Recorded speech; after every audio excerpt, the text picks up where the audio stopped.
Pada September 2025, jalur Gaza kembali menjadi pusat perhatian dunia. Di saat diplomasi berlangsung di markas Perserikatan Bangsa-Bangsa, operasi militer besar-besaran Israel mengguncang kota Gaza. Dua jalur cerita kini bergerak paralel.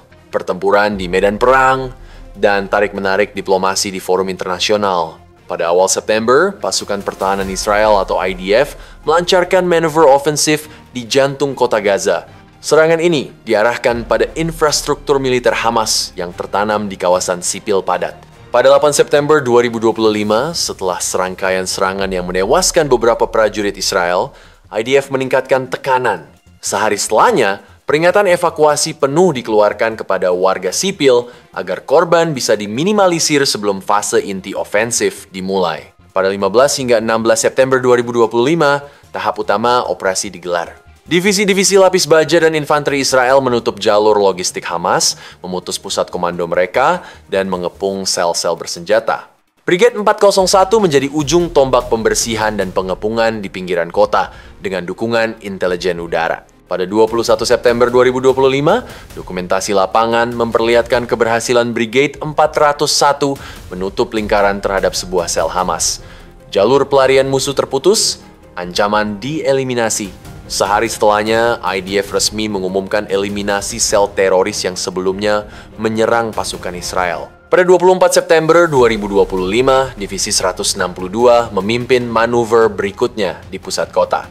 Brigade Nahal menghancurkan kompleks tempur Hamas yang bersembunyi di infrastruktur sipil. Senjata, amunisi, dan jaringan komunikasi ditemukan di lokasi. Di saat bersamaan, unit pengintai mendeteksi sel yang sedang menanam bahan peledak.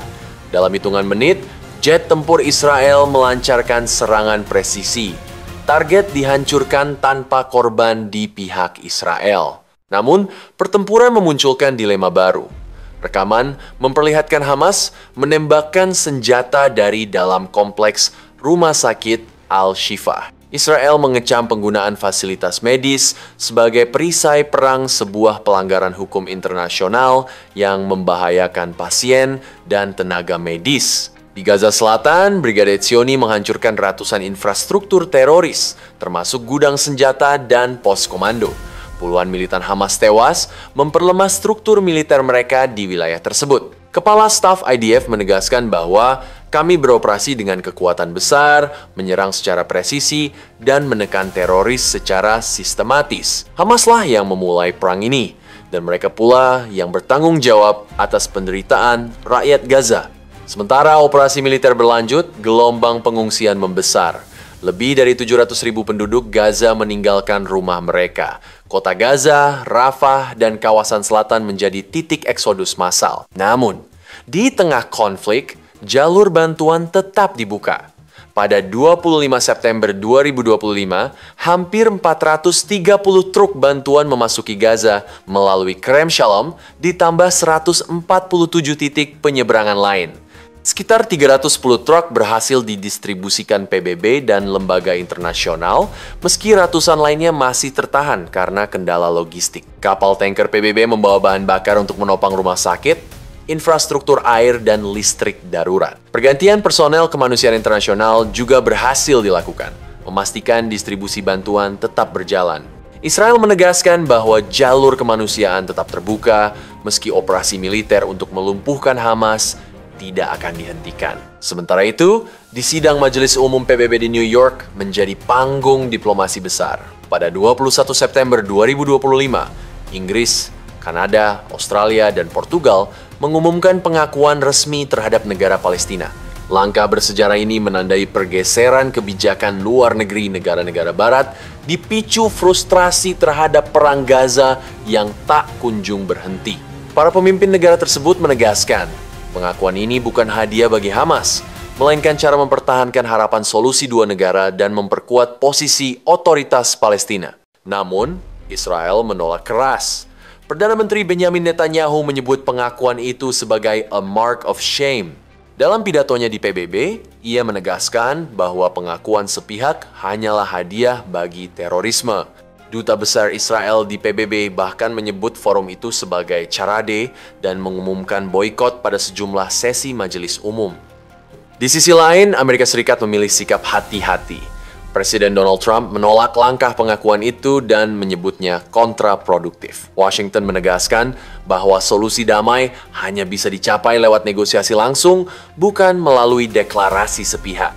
Utusan khusus Amerika Serikat Steve Witkoff berusaha membangun jalur diplomasi alternatif setelah mediasi Qatar gagal.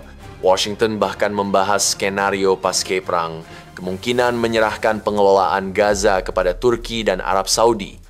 Dari sisi Hamas, pengakuan Palestina di PBB dipandang sebagai buah dari serangan 7 Oktober 2023. Seorang pejabat senior Hamas menyebut langkah itu sebagai kemenangan politik meski perang belum berakhir.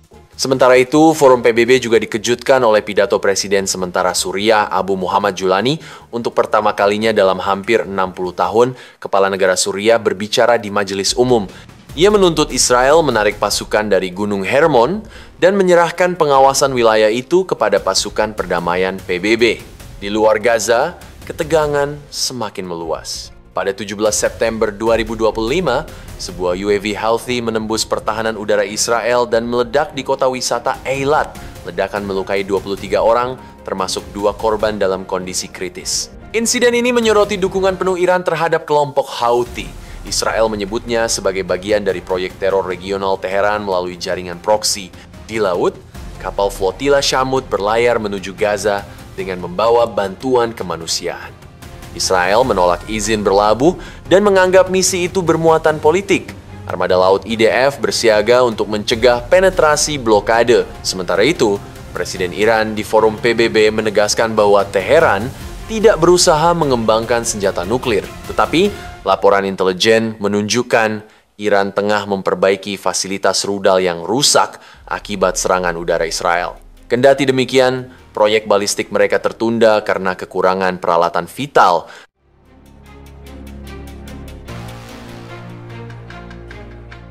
Dalam 24 jam terakhir, pasukan IDF melanjutkan operasi darat besar di kota Gaza. Di bawah Komando Selatan, dengan dukungan intelijen militer dan Shin Bet, 3 divisi utama 98, 162, dan 36 terlibat langsung. Divisi 98 menemukan gudang senjata berisi rudal anti-tank, roket, dan bahan peledak. Angkatan Udara bekerja sama dengan pasukan darat menghancurkan pos pengamatan Hamas serta titik kumpul militan. Divisi 162 menyerang gedung pengintaian Hamas dan menetralkan jebakan peledak di area operasi.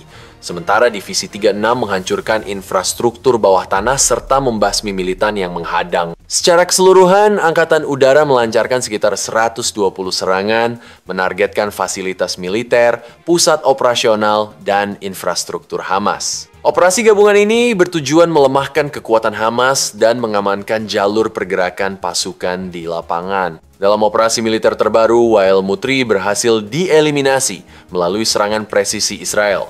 Eliminasi ini menandai hilangnya salah satu komandan lapangan penting Hamas yang berperan aktif sejak awal konflik. Wael Mutrie, komandan peloton Nukba dari batalion Shati Hamas di kota Gaza, tercatat sebagai salah satu pelaku utama serangan 7 Oktober 2023, termasuk penyerbuan ke pos terdepan Nahal Oz. Ia juga terlibat dalam merencanakan serta melancarkan sejumlah serangan terhadap pasukan IDF sepanjang perang.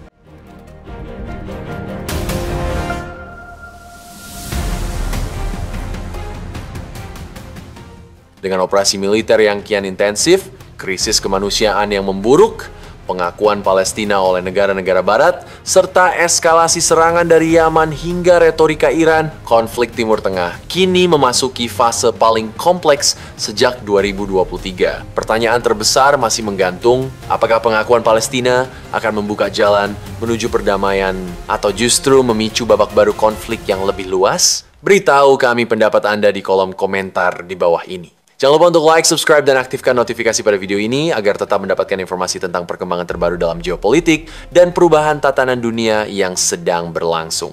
Terima kasih telah menonton dan sampai jumpa di video berikutnya.